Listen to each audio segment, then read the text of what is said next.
അതായത് മാനാഞ്ചിറ ഇറങ്ങുന്നില്ല, അത്രയ്ക്കധികം ആളുകളാണ് ഈ ദീപാലങ്കാരങ്ങളും ഇത്തരത്തിൽ ന്യൂ ഇയർ ആഘോഷിക്കാനൊക്കെ വേണ്ടി ഇങ്ങോട്ട് എത്തിയിരുന്നത്.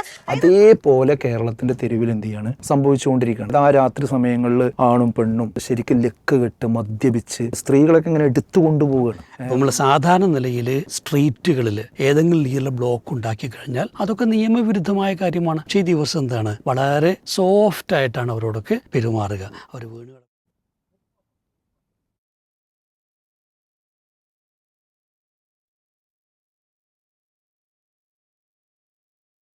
അതായത് മാനാഞ്ചിറ ഇറങ്ങുന്നില്ല, അത്രയ്ക്കധികം ആളുകളാണ് ഈ ദീപാലങ്കാരങ്ങളും ഇത്തരത്തിൽ ന്യൂ ഇയർ ആഘോഷിക്കാനൊക്കെ വേണ്ടി ഇങ്ങോട്ട് എത്തിയിരുന്നത്. അതായത് പ്രായഭേദമന്യേ കുട്ടികള്, കുടുംബമായി എത്തിയവര്, സുഹൃത്തുക്കളായി എത്തിയവര്. ഒരു വീഡിയോ ശകലം നമ്മൾ ഈ ഒരു സമയത്ത് കാണുകയുണ്ടായി. പുതുവത്സരത്തിൻ്റെ രാത്രി ദിവസം അനുബന്ധ സമയങ്ങളിലുമായി കേരളം കണ്ട ചില സ്റ്റെപ്പുകളാണ് യഥാർത്ഥത്തിൽ ഈ ഒരു വീഡിയോയിലൂടെ നാം കാണുകയുണ്ടായത്. ഓരോ പുതുവത്സരത്തിൻ്റെ പുലരിയും പിറക്കുമ്പോൾ, അതല്ലെങ്കിൽ അനുബന്ധമായ ആഘോഷങ്ങളുടെ തൊട്ടടുത്ത ദിവസത്തെ പത്രമാധ്യമങ്ങളിലൂടെ നാം കാണുന്ന ചില വാർത്തകളുണ്ട്. അത് കോടികൾ ചെലവഴിച്ചതിൻ്റെ വാർത്തകളാണ് പൊതുവിൽ കാണപ്പെടാറുള്ളത്. അത് ഏതെങ്കിലും ഒരു നന്മയ്ക്ക് വേണ്ടി ചെലവഴിച്ചതിൻ്റേതല്ല. പൊതുവിൽ ഒരു ആഘോഷത്തിൻ്റെ ബാക്കി പത്രമായി സമൂഹത്തിന് ഉതകും വിധമുള്ള എന്തെങ്കിലും നീക്കിയിരിപ്പിൻ്റേതല്ല കോടികളുടെ വാർത്ത വരാറുള്ളത്. മറിച്ച് കോടികളുടെ മദ്യ വിൽപ്പന നടന്നു എന്നത് തന്നെയാണ്. യഥാർത്ഥത്തിൽ പതിനായിരങ്ങളോ ലക്ഷങ്ങളോ അല്ല, കോടികൾ എന്ന് പറഞ്ഞാൽ തന്നെ അത് 1-2 കോടികളല്ല, 100 അതിൽ കൂടുതലോ കോടികൾ രൂപയുടെ വിലമതിക്കുന്ന മദ്യം വിൽപ്പന നടത്തുന്നു എന്നതും, കണക്കിൽപ്പെടാത്ത ലഹരിയുടെ വിൽപ്പന പുറകിൽ നടക്കുന്നു എന്നതുമൊക്കെ നാം കാണുകയാണ്. യഥാർത്ഥത്തിൽ ഈ ഒരു പശ്ചാത്തലത്തിൽ നമ്മൾ എങ്ങനെയാണ് ഇതിനെ നോക്കിക്കാണുന്നത്? അല്ല, ഈ പുതുവർഷ ആഘോഷവുമായി ബന്ധപ്പെട്ട് നമ്മളിപ്പോൾ 2-3 പേരിന്ന് ചർച്ച ചെയ്യുമ്പോഴേ ചിലരെങ്കിലും വിചാരിക്കുന്നുണ്ടാവുന്നത്, ഒരു വർഷം മാറുന്ന സമയത്ത് കുറച്ചൊക്കെ ആളുകളൊന്ന് സന്തോഷിച്ചു, ഒന്ന് നൃത്തം ചെയ്തു, അങ്ങനെയൊക്കെ ഒന്ന് ചെയ്തു. പ്രത്യേകിച്ച് പുതിയ തലമുറയൊക്കെ ആകുമ്പോൾ സ്വാഭാവികമാണ്, അതൊക്കെ സ്വാഭാവികമായിട്ട് നാട്ടിൽ നടക്കുന്ന കാര്യങ്ങളാണ്. അതൊക്കെ ഇപ്പോൾ പ്രശ്നവൽക്കരിച്ച് അങ്ങനെ ഒന്ന് മനുഷ്യൻ സന്തോഷിക്കാൻ പോലും പാടില്ലേ? എന്നും ഇങ്ങനെ മുഖം വീർപ്പിച്ച് നടക്കേണ്ട ഒരു ടീമാണോ എന്നൊക്കെ ഒരുപക്ഷെ ചിന്തിക്കുന്ന ആളുകൾ ഉണ്ടായേക്കാം. ഞാൻ പറയാൻ കാരണം എന്താ വെച്ചാൽ, ഇത്തരം വിഷയങ്ങളൊക്കെ ചർച്ച ചെയ്യുന്ന സമയത്ത് ഈ കമൻറ്റ് ബോക്സുകളൊക്കെ നോക്കുമ്പോൾ നമ്മൾ കാണാറുള്ള അല്ലെങ്കിൽ കേൾക്കാറുള്ള ചില ചോദ്യങ്ങളാണ്. യഥാർത്ഥത്തിൽ പിന്നെ ഇവിടെ ആളുകൾ ചിലപ്പോൾ കുറച്ചുകൂടി കടന്നു പറയും, കുറച്ച് അങ്ങനത്തെ ഒരു ദിവസങ്ങളിലെങ്കിലും കുറച്ചൊക്കെ ലഹരി ആവാം, അത് സ്ഥിരമാക്കാൻ പാടില്ലെന്നേ ഉള്ളൂ. അതൊരു എപ്പോഴും ദൈനംദിന ജീവിതത്തിലും അതുപോലെ തന്നെ നമ്മളെ ബാക്കി കാര്യങ്ങളിൽ ബാധിക്കാതിരുന്നാൽ മതി. അത് ചെറിയ അളവിലൊക്കെ ഉപയോഗിക്കുന്നതിന് പ്രശ്നമില്ല. പ്രത്യേകിച്ച് ഇങ്ങനെ ഇവൻറ്റുകൾ, പ്രോഗ്രാമുകളൊക്കെ ഉണ്ടാകുമ്പോൾ അങ്ങനെ വരെ പറഞ്ഞിട്ട് എന്ത് ചെയ്യലുണ്ട്, അതങ്ങനെ പറയാറുണ്ട്. യഥാർത്ഥത്തിൽ മനുഷ്യൻ സന്തോഷിക്കുന്നു എന്നുള്ളതിന് നമ്മളൊരു എതിരല്ല. പക്ഷേ ഇവിടെ ഇവരൊക്കെ കാണുന്നതിൻ്റെ അവിടെ നിന്നൊക്കെ വിഷയം എത്രയോ മുന്നോട്ട് പോയിട്ടുണ്ട്. അത് ഈ ആളുകൾ തന്നെ അതിൻ്റെ ഗൗരവം ശരിക്കും കേട്ട് മനസ്സിലാക്കിയാൽ അവരെന്നെ അവരുടെ സ്റ്റാൻഡിനെ എന്ത് ചെയ്യും, ശരിക്കും തിരുത്തും എന്നാണ് എനിക്ക് തോന്നുന്നത്. കാരണം മാത്രമല്ല, ഞാൻ പറയുന്നത് വ്യക്തി എന്നുള്ളതല്ല, കേരളം ഈ വിഷയത്തെ ഗൗരവത്തോടു കൂടി ചർച്ച ചെയ്യേണ്ട സമയം അതിക്രമിച്ചിട്ടുണ്ട് എന്നുള്ളതാണ്. ഈ വിഷയം ഞാൻ പറയാൻ കാരണം, പ്രത്യേകിച്ച് ഇപ്പോൾ ഈ DJ പാർട്ടികളാണല്ലോ ഇപ്പോൾ ഇതിൻ്റെയൊക്കെ ഒരു മർമ്മം എന്ന് പറയുന്നത്. ഈ ആഘോഷങ്ങൾക്ക് കിട്ടുന്ന അവസരങ്ങൾ കംപ്ലീറ്റ് ഇതിലാണല്ലോ എന്ത് ചെയ്യുന്നത്, വരുന്നത്. അതിൽ പ്രത്യേകിച്ച് ന്യൂ ഇയറിൻ്റെ സമയത്താണ് എന്ത് ചെയ്യുക, ഇത് കൂടുതൽ വിസിബിളായിട്ട് നമ്മൾ കാണുന്നത്. അപ്പോൾ ഇത് ഇനി ചർച്ച ചെയ്യാനും വലിയൊരു ദുരന്തത്തിന് കാത്തു നിൽക്കരുത് എന്നാണ് ഞാൻ പറയുന്നത്. നമ്മളെ നാട്ടിലുള്ള ഒരു ശാപം എന്താണെന്ന് ചോദിച്ചാൽ, ഏത് വിഷയവും ചർച്ചയാവും. അത് ചർച്ചയാകണമെങ്കിൽ കുറച്ച് ആൾക്കാരും മരിക്കണം, അല്ലെങ്കിൽ എന്തെങ്കിലും ഒരു ദുരന്തം ഉണ്ടാകണം. അപ്പം എല്ലാവരും പാടെ എന്ത് ചെയ്യും, ചർച്ച ചെയ്യും. ഇപ്പോൾ ഉമാ തോമസിൻ്റെ വിഷയമൊക്കെ നമ്മൾ ഇപ്പോഴാണല്ലോ ഇപ്പോൾ വന്ന് അതിൻ്റെ പിന്നിലുള്ള കാര്യങ്ങളിലേക്ക് പോയത്. അപ്പോൾ ഞാൻ പറയുന്നത് വെച്ചാൽ, ഇത് ഇനി വൈകരുത്. കാരണം എന്താ വെച്ചാൽ, നമ്മൾ പറയാനുള്ള കാരണം എന്താണെന്ന് വെച്ചാൽ, ഇത് നമ്മൾ കാണുന്ന ഈ ഒരു ചെറിയൊരു ആട്ടവും പാട്ടും എന്നുള്ളത് മാത്രമല്ല. ഇതെന്താ വെച്ചാൽ, യൂറോപ്യൻ സംസ്കാരം യഥാർത്ഥത്തിൽ നേരത്തെ തന്നെ കേരളത്തിൽ എന്ത് ചെയ്തിട്ടുണ്ട്, ഒരു കഴുത്ത് വരെ വിഴുങ്ങിയിട്ടുണ്ട്. പക്ഷെ അത് വിഴുങ്ങിയിട്ട് ആരും മനസ്സിലായിട്ടില്ല. അത് ശരിക്കും ഇപ്പോൾ ഈ പരിപാടികളും കാര്യങ്ങളും കൂടി വരുന്നതോടുകൂടി അത് തലകൂടി വിഴുങ്ങി കംപ്ലീറ്റ് ഇവരുടെ ഉള്ളിലേക്കാകുന്ന ഒരു സാഹചര്യമാണ് യഥാർത്ഥത്തിലുള്ളത് എന്ന് നമ്മൾ മനസ്സിലാക്കണം. ഈ പ്രാവശ്യത്തെ ഈ കേരളത്തിലെ ഇപ്പോൾ നമ്മൾ കണ്ടൊരു ദൃശ്യം ഉണ്ടല്ലോ, അത് മാത്രമൊന്നുമല്ല, അതിപ്പോൾ നമ്മൾ കാണിക്കാൻ പറ്റാത്തത് കൊണ്ടാണ് എന്തായാലും ഹൈഡ് ചെയ്തുകൊണ്ടൊക്കെ കാണിച്ചിട്ടുള്ളത്. അതായത് ചാനലുകളൊക്കെ പ്രാവശ്യം റിപ്പോർട്ട് ചെയ്തതും അന്ന് രാത്രി റിപ്പോർട്ട് ചെയ്തതൊക്കെ നമ്മൾ പല ആളുകളും അവിടെ നിന്നൊക്കെ അയച്ചു തരുമ്പോൾ നമ്മൾ കാണുന്നുണ്ട്. അപ്പോൾ അത് കാണുമ്പോൾ മനസ്സിലാണെന്ന് വെച്ചാൽ, യൂറോപ്യൻ തെരുവാണോ അതോ ഇത് കേരളത്തിൻ്റെ തെരുവാണോ എന്ന് നമുക്ക് മനസ്സിലാകാൻ കഴിയാത്ത വിധം എന്ത് ചെയ്യാണ് ഈ പിന്നെ സന്ദർഭങ്ങൾ മാറിയിട്ടുണ്ടെന്നുള്ളതാണ്. അതായത് യൂറോപ്പിലൊക്കെ മുമ്പ് കാലത്ത് എന്താണോ കണ്ടിരുന്നത് അതേപോലെ കേരളത്തിൻ്റെ തെരുവിൽ എന്ത് ചെയ്യാണ് സംഭവിച്ചുകൊണ്ടിരിക്കുകയാണ്. അതായത് ആ രാത്രി സമയങ്ങളിൽ ആണും പെണ്ണും പിന്നെ ശരിക്കും ലക്ക് കെട്ട് മദ്യപിച്ച് സ്ത്രീകളൊക്കെ ഇങ്ങനെ എടുത്തു കൊണ്ടുപോവുകയാണ്. പിന്നെ വസ്ത്രമായിട്ടുള്ള വെച്ച് കൊണ്ടുപോകണു, കുടിച്ചും കണ്ടും മറിഞ്ഞു കിടക്കുന്നു. പിന്നെ തെരുവുകളിലൊക്കെ ഇത് നമ്മൾ യൂറോപ്പിൻ്റെ തെരുവാന്ന് വിചാരിക്കും. പക്ഷേ ആ സ്ഥലത്ത് പിന്നെ അവിടുത്തെ സസ്യങ്ങളും അവിടുത്തെ അതും കാണുമ്പോഴാണ് ഇത് കേരളമാണെന്ന് എന്ത് ചെയ്യണത് നമുക്ക് തിരിച്ചറിയാൻ പറ്റുന്നത്. അതുപോലെ പിന്നെ നമ്മളെ പിന്നെ ഷോപ്പുകളുടെ ബോർഡുകൾ, മലയാള വാക്കുകൾ, ഇതിന്ന് മനസ്സിലാക്കണം ഇത് കേരളമാണെന്ന്. അപ്പോൾ ഞാൻ പറഞ്ഞത് വെച്ചാൽ സമാനത എന്ത് ചെയ്തിട്ടുണ്ട് ഈ വിഷയത്തിൽ വന്നിട്ടുണ്ട്. അപ്പോൾ 2025 ഇനി പ്ലാൻ ചെയ്ത കാര്യങ്ങൾ കൂടി നമ്മൾ അറിയുമ്പോഴാണ് ഇത് എത്രത്തോളം ഡെപ്തിലേക്ക് ഈ വിഷയങ്ങൾ പോയിട്ടുണ്ടെന്ന് നമുക്ക് മനസ്സിലാക്കാൻ കഴിയുക. കാരണം ലോകത്ത് അറിയപ്പെടുന്ന ചില DJകളുണ്ട്. അപ്പോൾ അതിൽ പിന്നെ ഈ അവാമ, അതേപോലെ തന്നെ അലൻ വാക്കർ, ഇതുപോലുള്ള ആളുകളൊക്കെ ഇപ്പോൾ കേരളത്തിൽ എന്ത് ചെയ്തു, കൊച്ചിയിൽ ഇതിനകം തന്നെ വന്നു പോയി കഴിഞ്ഞു. ഇനി ഇതിൻ്റെ അപ്പുറത്തേക്ക് എന്ത് ചെയ്യുന്നുണ്ട്, ഈ കാര്യങ്ങൾ പ്ലാൻ ചെയ്തുകൊണ്ടിരിക്കുന്നുണ്ട്. അതായത് ഇപ്പോൾ ഈ കോൾഡ് പ്ലേ എന്നൊക്കെ പറയുന്ന DJ ടീം ഇപ്പോൾ വരുന്നുണ്ട് എന്നാണ് ഇപ്പം തന്നെ പ്രഖ്യാപിച്ചിട്ടുള്ളത് കേരളത്തിൽ. അതിൻ്റെ അതേപോലെ ബ്രാൻഡുള്ള അറിയപ്പെടുന്ന ബ്രാൻഡുള്ള ആളുകളൊക്കെ നിരനിരയായി മാലപ്പടക്കം പോലെ കേരളത്തിലേക്ക് വരാൻ കാര്യങ്ങൾ ഇവൻറ്റുകൾ ശരിയായിക്കൊണ്ടേ ഇരിക്കുകയാണ്. ഇവരുടെയൊക്കെ ടിക്കറ്റിൻ്റെ കാശ് എന്ന് പറയുന്നത് എത്രേ? ഇപ്പോൾ ആ നാട്ടിലൊക്കെ ഇവരുടെ ടിക്കറ്റ് എന്ന് പറയുന്നത് 500 പൗണ്ടിൻ്റെ മുകളിലാണ്. ഏകദേശം നമ്മുടെ നാട്ടിലിപ്പോൾ സ്റ്റാർട്ടിങ് തന്നെ 6500 പറയുന്നത്. അതായത് ഈ ഇവൻറ്റിലേക്ക് കാണാൻ കയറണമെങ്കിൽ 1500 രൂപ എന്ത് ചെയ്യണം, സ്റ്റാർട്ടിങ്ങിൽ തന്നെ കൊടുക്കണം എന്നുള്ളതാണ്. അപ്പോൾ ഒരു ഫാമിലി മൊത്തം പോകുകയാണെങ്കിൽ എത്ര ആയിരിക്കും എൻ്റെ കാശ്, നമ്മളൊന്ന് ആലോചിച്ച് നോക്കി. അതേപോലെ തന്നെ അവിടെ നടക്കുന്നതോ ഒരുപാട് സുരക്ഷാ ക്രമീകരണവും പോലീസും ഒക്കെ ഉണ്ടെന്ന് പറയുമ്പോഴും ഈ ബ്ലാക്ക് മണി, അതേപോലെ ഡ്രഗ്സ്, ഈ മിംഗ്ലിങ്, ഈ ലഹരി സാധനങ്ങൾ, ഇത് എത്ര തടഞ്ഞിട്ടും അതെന്ത് ചെയ്യുന്നുണ്ട്, അവിടെ ആർക്കും നിയന്ത്രിക്കാൻ പറ്റാത്ത രീതിയിലുണ്ട്. ഇപ്പോൾ ഈ DJകൾ എന്ന് പറയുന്നത് 2 ടൈപ്പാണ് മൊത്തത്തിൽ കാണാൻ പറ്റുക. ഒന്ന് പിന്നെ ഈ സൺബേൺ എന്ന് പറയുന്ന പകൽ സമയത്ത് നടക്കുന്ന സംഗതി, അത് സൂര്യപ്രകാശത്തിൻ്റെ താഴെ ശരിക്കും വിവസ്ത്രരായി നിന്നുകൊണ്ട് ഒരു പ്രത്യേക ഹാലിലേക്ക് എന്ത് ചെയ്യുക ആയിക്കഴിഞ്ഞാൽ പിന്നെ മദ്യവും കാര്യങ്ങളും ചെന്നിട്ട് ഒരു ഹാങ് ഓവറിലേക്ക് പോകുന്ന ഒരു സ്വഭാവം. പിന്നെ ഇത് വേറൊന്നുള്ളത് DJ നൈറ്റാണ്. വൈകുന്നേരം രാത്രി 8 മണിക്ക് തുടങ്ങി നേരം വെളുക്കുന്നത് വരെ പുലർച്ചെ വരെ നീണ്ടുപോകും. അതാണ് ഇപ്പോൾ നമ്മൾ കൊച്ചിയിലൊക്കെ എന്ത് ചെയ്യുന്നത്, ഈ സമയങ്ങളിലൊക്കെ നമ്മൾ കണ്ടത്. ഈ കൾച്ചർ പിന്നെ ആണിഞ്ഞ് എന്ത് ചെയ്യുന്നത് ഇവിടെ ശരിക്ക് നമ്മളെ കേരളത്തിലേക്ക് കൊണ്ടുവരുന്നത് നമ്മൾ മനസ്സിലാക്കണം. ഇപ്പോൾ ലോകത്ത് അറിയപ്പെടുന്ന DJ ടീമുകളുണ്ട്. ആ ടീമുകൾ പിന്നെ ലക്ഷങ്ങളാണ് എന്ത് ചെയ്യുന്നത്, അവരുടെ ആ വേദികളിലൊക്കെ പങ്കെടുക്കുക. അവർ കസേരയൊന്നും ഉണ്ടാവില്ല, കംപ്ലീറ്റ് ആൾക്കാർ നിൽക്കുകയായിരിക്കും. എന്നിട്ടിത് പ്രത്യേക മ്യൂസിക് കൊണ്ടൊരു ലഹരിയാണ് അവിടെ എന്ത് ചെയ്യുന്നത്, അവർ ഉണ്ടാക്കുന്നത്. ആ ലഹരി പ്രത്യേകമായിട്ട് ഉണ്ടാക്കിയ ആ മ്യൂസിക്കിലൂടെ എന്ത് ചെയ്യാണ് ഇവർ ഒന്നായിട്ടുണ്ട് പിന്നെ ചാടി പുറത്തു വരികയാണ്. അത് പിന്നെ ഇപ്പോൾ ഒരു വർഷം പ്ലാൻ ചെയ്ത DJകൾ കേരളത്തിൽ പിന്നെ ഇഷ്ടം പോലെ ഉണ്ട്, കുറച്ചൊന്നുമല്ല. അത് ഇനി വരാൻ പോണേ ഉള്ളൂ. നേരത്തെ ഉണ്ട്, അപ്പോൾ വർദ്ധിച്ചുകൊണ്ടിരിക്കുകയാണ്. ഇപ്പോൾ കൊച്ചി, അതേപോലെ തന്നെ കൊച്ചിയാണ് അതിൻ്റെ പ്രധാന കേന്ദ്രം. ഇപ്പോൾ കോഴിക്കോട് വരുന്നുണ്ട്, ഇപ്പോൾ ഹൈലൈറ്റ് മാളിലൊക്കെ ഇപ്പോൾ ആ ഒരു സംഭവങ്ങളും കാര്യങ്ങളൊക്കെ എന്ത് ചെയ്യുന്നുണ്ട്, വരുന്നുണ്ട്. പിന്നെ ഇത് ശരിക്കും എങ്ങനെയെന്ന് ചോദിച്ചാൽ എത്ര ഇതിൻ്റെ വലിപ്പം എന്ന് പറഞ്ഞാൽ, ഇപ്പോൾ പിന്നെ സാൻ ഫ്രാൻസിസ്കോ പോലുള്ള രാജ്യങ്ങളിലൊക്കെ ലക്ഷങ്ങൾ ഒരു സ്ഥലത്തിന് ഒരുമിച്ച് കൂടിയിട്ട് അവർ നേരത്തെ പറഞ്ഞ മാതിരി കസേരയും കാര്യമൊന്നുമില്ല എന്നൊക്കെ കംപ്ലീറ്റ് നിൽക്കുക. എന്നൊരു പ്രത്യേക താളത്തിൽ ഈ മ്യൂസിക് അങ്ങോട്ട് വരുന്നതോടുകൂടി ഒരു പ്രത്യേക പിന്നെ വേർഡ് അവരെല്ലാവരും എന്ത് ചെയ്യുന്നു, ഒന്നിച്ച് പിന്നെ പറഞ്ഞുകൊണ്ടിരിക്കുക. എന്നിട്ട് അതിനനുസരിച്ച് എല്ലാവരും ഒരുമിച്ച് ചാടുക. അങ്ങനെ ഒരു 8 പ്രാവശ്യമാണ് എൻ്റെ ചാട്ടുന്നതെങ്കിൽ 6ാമത്തെ തവണ എത്തിയപ്പോഴേക്ക് അവിടെ ചെറിയ തോതിൽ ഭൂമി കുലുങ്ങിയെന്നാണ്. തമാശ പറയല്ല, ഭൂമി കുലുങ്ങി. കാരണം ലക്ഷങ്ങൾ നിന്ന് ഒരു സ്പേസിൽ നിന്നുകൊണ്ട് ഒരേ താളത്തിൽ നിന്ന് ചാടുമ്പോൾ ഈ 6ാമത്തെ സമയമായപ്പോഴേക്ക് എന്ത് ചെയ്തു, അത് ശരിക്കും റിക്ടർ സ്കെയിലിൽ പിന്നെ ഭൂമി പിന്നെ ഇതായിട്ട് കുലുങ്ങിയതായിട്ട് എന്ത് ചെയ്തു, മാർക്ക് ചെയ്തു. അപ്പോൾ അതിൻ്റെ വലിപ്പവും ആ ജനങ്ങളുടെ ചാട്ടവും നമ്മളൊന്ന് ആലോചിച്ച് നോക്കി. അപ്പോൾ ഇത് പിന്നെ ചെറിയ സംഗതിയല്ലാണ് ഞാൻ പറയുന്നത്.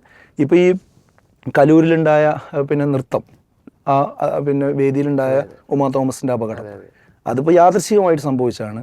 പക്ഷേ അതിൽ നിന്ന് ഒരുപാട് സൂചനകൾ നമ്മൾ എന്ത് ചെയ്യേണ്ടതുണ്ട്, ഇതിനോട് ചേർത്ത് വെച്ച് നമ്മൾ പിന്നെ പഠിക്കേണ്ടതുണ്ട്.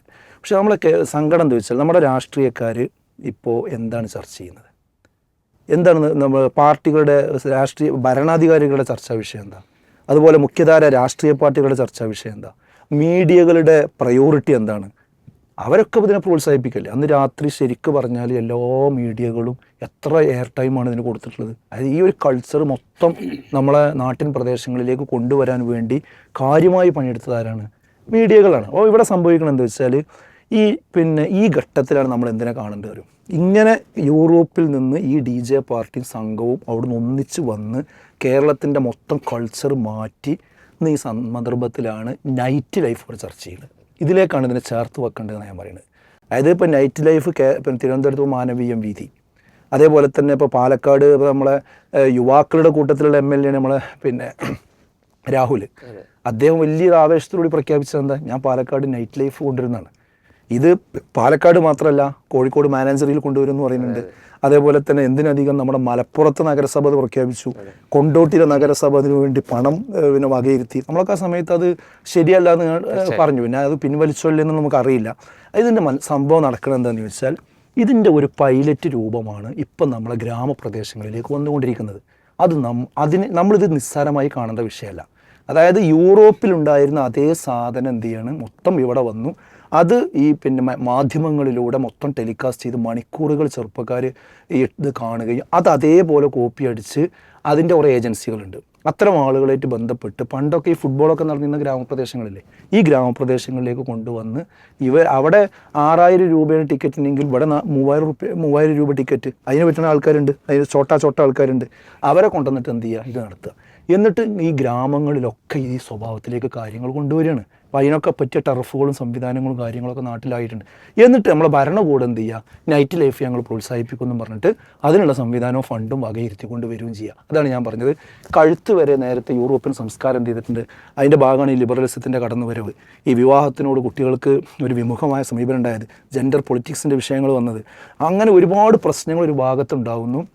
ആ ഭാഗത്തേക്ക് തന്നെയാണ് എന്ത് ചെയ്യുന്നത്, ഇതുകൂടി വരുന്നതോടുകൂടി ഇനി യൂറോപ്പിൻ്റെ അവസ്ഥയായിരിക്കും എന്ത് ചെയ്യുക, നമ്മളെ കേരളത്തിൻ്റെ ഒരു ചിത്രം. അപ്പോൾ അത് ആ രീതിയിൽ തന്നെ നമ്മൾ എന്ത് ചെയ്യേണ്ടതുണ്ട്, ഇതിനെ ശരിക്ക് കാണേണ്ടതുണ്ടെന്നാണ് എനിക്ക് സൂചിപ്പിക്കാനുള്ളത്. അപ്പോൾ ശരിക്കും പറഞ്ഞാൽ ഒരു നൈറ്റ് ലൈഫിന് പിന്നെ മണ്ണൊരുക്കുന്നതിൻ്റെ ഭാഗമായിട്ടാണ് എന്ത് ചെയ്യുന്നത്, ഇങ്ങനത്തെ ആഘോഷങ്ങൾക്ക് വലിയ പ്രോത്സാഹനം ഉണ്ടായിക്കൊണ്ടിരിക്കുന്നത്. ഈ പോക്ക് പോയാൽ എന്താ സംഭവിക്കുക, ചിലപ്പോൾ അതിൻ്റെ സൂചനകൾ വന്നു കഴിഞ്ഞു.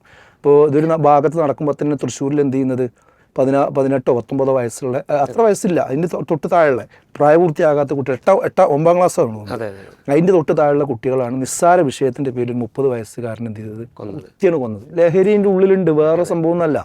അതേപോലെ തന്നെ ഹാപ്പി ന്യൂ ഇയർ, 2-3 ചെറുപ്പക്കാർ ഒരു ബസ് സ്റ്റോപ്പിൽ ഇരിക്കുകയാണ്. അപ്പോൾ ഒരുത്തൻ വന്ന് ഹാപ്പി ന്യൂ ഇയർ എന്ന് പറഞ്ഞു. അപ്പോൾ 4 ആൾ പ്രതികരിച്ചു, ഒരുത്തൻ ചെയ്തില്ല, പ്രതികരിച്ചില്ല. എപ്പോൾ വന്നെടുത്തു, കത്തെടുത്ത് കുത്തി.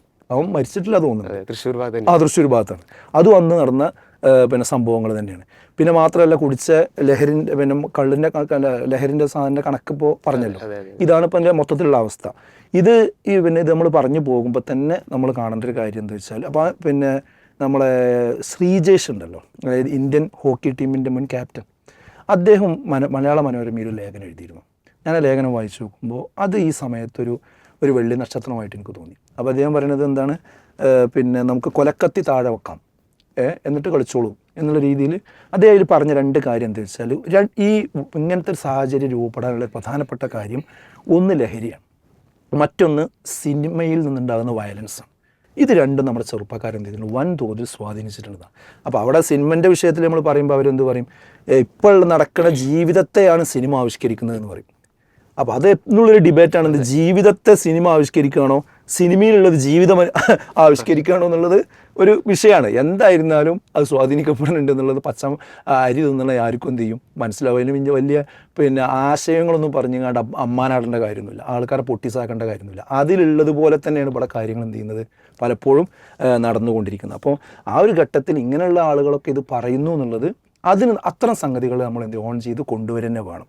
പിന്നെ ഇപ്പോൾ ഈ കോഴിക്കോട് ബീച്ചിൽ വിഷയം വന്നപ്പോൾ ഒരാൾ പറഞ്ഞാൽ എന്താ അറിയോ, മൈക്ക് പിടിച്ചു കൊടുക്കുന്ന സമയത്ത് ഒരുത്തം പറയുന്നുണ്ട്, നമുക്ക് ആയുസ് കുറഞ്ഞുകൊണ്ടിരിക്കുകയല്ലോ ഓരോ കൊല്ലം ഇങ്ങനെ പോകുമ്പോൾ, ആയുസ് ഇങ്ങനെ കുറഞ്ഞുകൊണ്ടിരിക്കണം. അപ്പം ആയുസ് ഇങ്ങനെ കുറഞ്ഞുകൊണ്ടിരിക്കുമ്പോൾ ആഘോഷം ഇങ്ങനെ വർദ്ധിപ്പിക്കണം.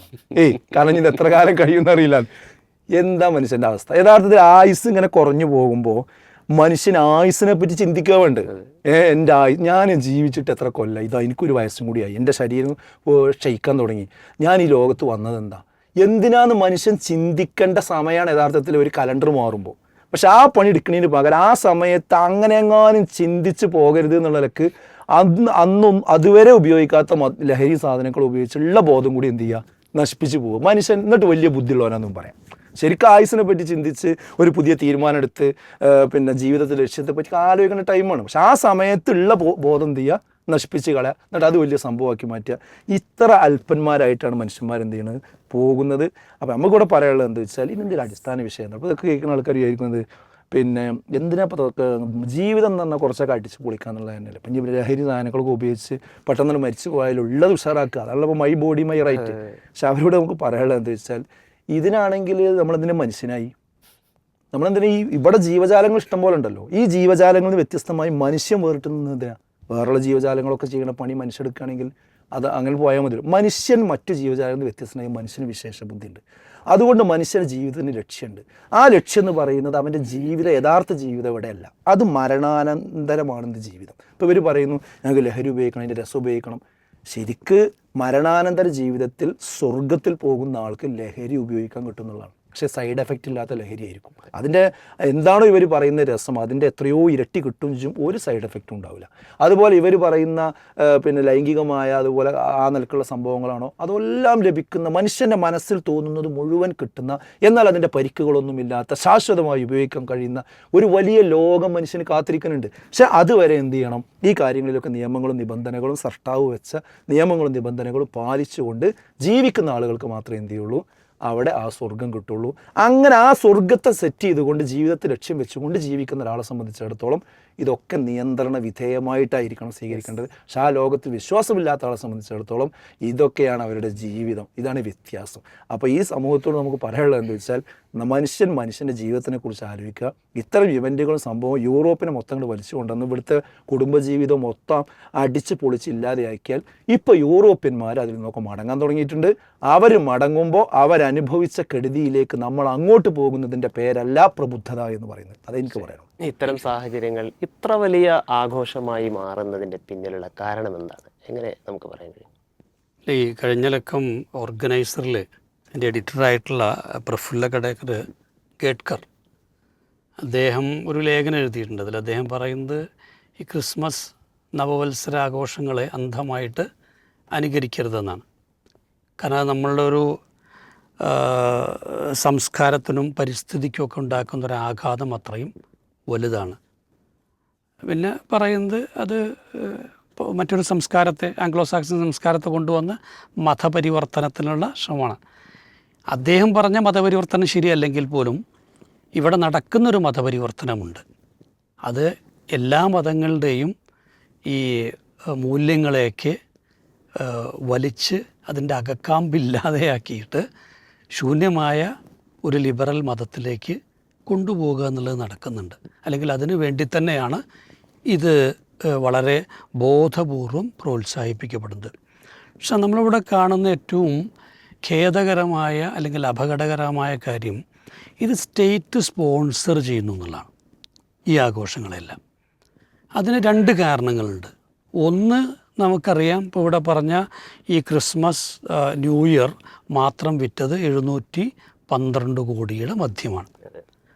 മദ്യത്തിന് നമുക്കറിയാം ഒരു 50% ലാഭം ഉണ്ടാവും നികുതിയായിട്ട്.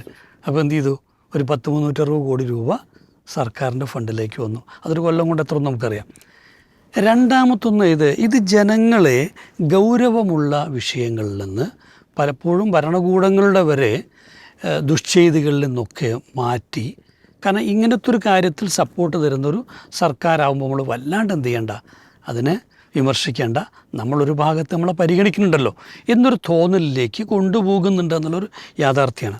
പക്ഷെ ഇവിടെ നമ്മൾ കാണാം ഈ ഇതിനൊന്നും തന്നെ ഒരു നിയതമായ ഫോർമാറ്റില്ല ഈ ആഘോഷങ്ങൾക്കൊന്നും. ഇതൊക്കെ ഫ്രീ ഫെസ്റ്റുകളാണ്. അപ്പോൾ ഈ ഫ്രീ ഫെസ്റ്റുകളാകുന്നതോടെ തന്നെ ഇതാരാണ് ഇതിൻ്റെ രൂപം നിശ്ചയിക്കുന്നത്? നമുക്കറിയാം പണ്ട് കാലത്ത് എന്താ വെച്ചാൽ ഒരു ചെറിയ ക്രിയേറ്റിവിറ്റി, എന്താഘോഷത്തിലോ ചെറിയ ക്രിയേറ്റിവിറ്റിയൊക്കെ കൊണ്ടുവന്ന് അതിനൊന്നും കൂടെ ഒക്കെ ഭംഗി കൂട്ടും. പിന്നെ ആ ക്രിയേറ്റിവിറ്റിയിൽ നിന്ന് മാറി ഒരു ഇന്നവേഷനിലേക്ക് പോകും. അതും കഴിയുമ്പോൾ എന്താ വെച്ചാൽ നോ റൂൾസ്, നിയമങ്ങളൊന്നുമില്ല. പിന്നെ ഓരോരുത്തരും അവരുടേതായ നിയമങ്ങളാണ് ഉണ്ടാക്കുന്നത്. അതാണ് ഇപ്പം എന്ത് ചെയ്യുന്നത്, ഈ പറഞ്ഞ പോലെ ഞാൻ ഹാപ്പി ന്യൂ ഇയർ പറഞ്ഞ് ഞങ്ങൾ പറഞ്ഞോളണം, അല്ലെങ്കിൽ ഞാൻ എന്ത് ചെയ്യും, നമ്മളെ കുത്തി കൊല്ലും. അപ്പോൾ അത് അവൻ്റെ സ്വന്തം നിലക്കുള്ള ഒരു നിയമനിർമ്മാണമാണ് അവിടെ നടക്കുന്നത്. ഇതിനൊക്കെ ഒരർത്ഥത്തിലുള്ളൊരു മൗനാനുവാദം സർക്കാർ നൽകുന്നുണ്ട്. കാരണം ഇപ്പോൾ നമ്മൾ സാധാരണ നിലയിൽ സ്ട്രീറ്റുകളിൽ ഏതെങ്കിലും രീതിയിലുള്ള ബ്ലോക്ക് ഉണ്ടാക്കി കഴിഞ്ഞാൽ അതൊക്കെ നിയമവിരുദ്ധമായ കാര്യമാണ്. പക്ഷേ ഈ ദിവസം എന്താണ്, വളരെ സോഫ്റ്റായിട്ടാണ് അവരോടൊക്കെ പെരുമാറുക. അവർ വീണ് കിടക്കും, കുഴഞ്ഞു മറിയൊക്കെ ചെയ്യും. രാത്രി കാലങ്ങളിൽ ഇപ്പം നമ്മുടെ നാട്ടിലാണെങ്കിൽ പോലും ആ ഒരു ജനങ്ങളെ വല്ലാതെ എന്താണ് പുറത്ത് കണ്ടു കഴിഞ്ഞാൽ പോലീസ് എന്ത് ചെയ്യും, ചോദിക്കുമല്ലോ, ഇവിടെ അതിനൊന്നും ഇതില്ല, പ്രശ്നം. അത് ഈ ചെറിയ കുട്ടികളാണെങ്കിൽ പോലും പ്രശ്നമില്ല എന്നർത്ഥം. അത് പെൺകുട്ടികൾ ഉണ്ടാകും, ആൺകുട്ടികളൊക്കെ ഉണ്ടാകും. ഇവർക്ക് ആർക്കും എന്ത് സംഭവിക്കും എന്നുള്ളതിൽ സർക്കാരിനെ സംബന്ധിച്ചോളം യാതൊരു വ്യാകുലതയും ഇല്ല എന്നർത്ഥം. പിന്നൊരു വിഷയം എന്താ വെച്ചാൽ, ഈ തരത്തിലുള്ള ഈ നമ്മളെ ഭാഷയിൽ അഴിഞ്ഞാട്ടങ്ങൾ ഇതൊക്കെ നടക്കുമ്പോൾ പോലീസിനെ സംബന്ധിച്ചോളം അവരുടെ കൈ കെട്ടിയിരിക്കുകയാണ്. അവർ പലതും കണ്ട് സാധാരണ രീതിയിൽ നിയമ അല്ലെങ്കിൽ സുരക്ഷയ്ക്കൊക്കെ അപകടമാകുമെന്ന് തോന്നുന്ന കാര്യങ്ങൾ ഇടപെടാൻ അവർക്ക് ഈ ഘട്ടങ്ങളിൽ അവകാശമില്ല. എന്ന് വെച്ചാൽ അതൊരു അങ്ങനത്തെ ഒരു ഇൻഹറൻറ്റ് സർക്കുലറാണ് എന്നർത്ഥം. അപ്പോൾ ഇതെല്ലാം തന്നെ നമുക്കറിയാം, ഒരു തരം ഈ പറഞ്ഞ ഗ്ലോബലൈസേഷൻ്റെ ഭാഗമായി ഒരു ഗ്ലോബൽ കൾച്ചറിലേക്ക് തള്ളി കൊണ്ടുപോവുകയാണ് ചെയ്യുന്നത്. അപ്പം നമുക്കിതിനകത്തും ഒരു കാര്യം എനിക്ക് പറയാനുള്ളത് എന്താ വെച്ചാൽ, ഈ ആഘോഷങ്ങൾക്കൊരു മനഃശാസ്ത്രമുണ്ട്. ആ ആഘോഷങ്ങളുടെ മനഃശാസ്ത്രം എന്ന് പറയുന്നത് സാമൂഹ്യ ജീവി എന്ന അർത്ഥത്തിൽ സമൂഹം ഒന്നിച്ച് പിന്നെ സന്തോഷിക്കുക, ആനന്ദിക്കുക എന്നൊക്കെയുള്ള ഒരു ബേസിക് ആയ വളരെ അടിസ്ഥാനപരമായൊരു ആഗ്രഹമാണ്. സ്വാഭാവികമായും പിന്നെ അതിലേക്ക് എന്താ വരിക, പാട്ട് വരുന്നു, നൃത്തം വരുന്നു, സംഗീതവും നൃത്തമൊക്കെ വരുന്നു. പക്ഷേ ഇവിടെയാണ് ഇസ്ലാമിൻ്റെ ഒരു പ്രസക്തി നമ്മൾ മനസ്സിലാക്കേണ്ടത്. ഇസ്ലാം ഇതൊന്നുമല്ലാത്ത ഇതിനേക്കാളെല്ലാം വലിയ ഒരു സാമൂഹ്യ യാഥാർത്ഥ്യം മനുഷ്യനെ ഓർമ്മിപ്പിക്കുന്നുണ്ട്. അതെന്താ വെച്ചാൽ, ത്യാഗമില്ലാതെ ആഘോഷമില്ല. ഇസ്ലാമിൻ്റെ 2 ആഘോഷങ്ങൾ എടുത്താലും അതിൻ്റെ അടിസ്ഥാനം എന്ന് പറയുന്നത് അന്യനെ പരിഗണിച്ചുകൊണ്ട്, സഹജീവിയെ പരിഗണിച്ചുകൊണ്ട്, അയൽക്കാരനെ പരിഗണിച്ചുകൊണ്ട് അവനെ കൂടെ ഈ സന്തോഷത്തിൻ്റെ ഭാഗവാക്കാക്കുന്ന രൂപത്തിലുള്ള ഒന്നാണ്.